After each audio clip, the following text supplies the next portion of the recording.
It's a rich 25 by 30 garage, and finally showing you guys what the underneath the hood looks like. And we got more of the same: rat turds, cotton seeds, cotton. But pretty much we have a pretty much all intact underneath the hood. The radiator's missing.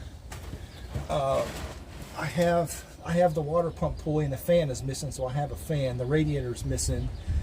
All the air conditioning stuff is all linked up. Here's a couple of the wire looms, a couple of the bolts.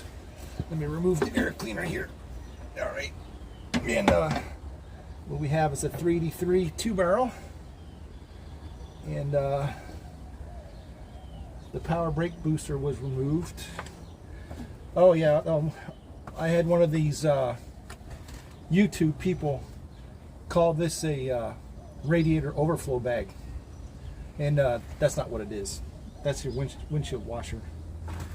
But as you can see, there's tons of dirt, tons of crap. And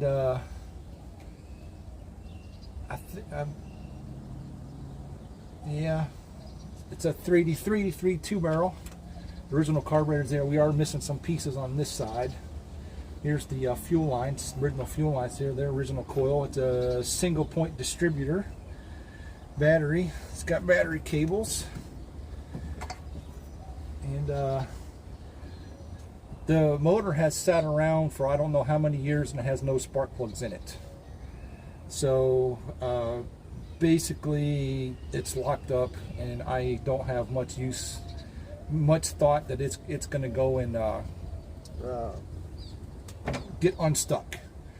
Because I tell you, with that dirt up there in Big Spring, that's almost like powder, I guarantee you these cylinders and everything, they're full of dirt.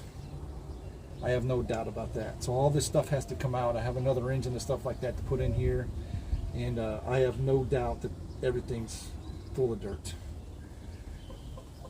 So as you can see, the whole thing, like anything that oil came out of, it's caked with dirt. I mean, the power steering pump, if you can see it here, it's just a big mob of dirt.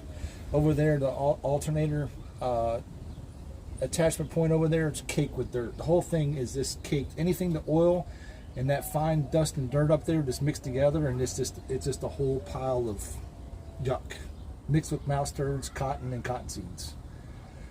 So anyway, I gotta move some cars around. I gotta move this so I can get it to a place where I can go and pull the engine and transmission out of it. And this will eventually get rebuilt and put back in the car.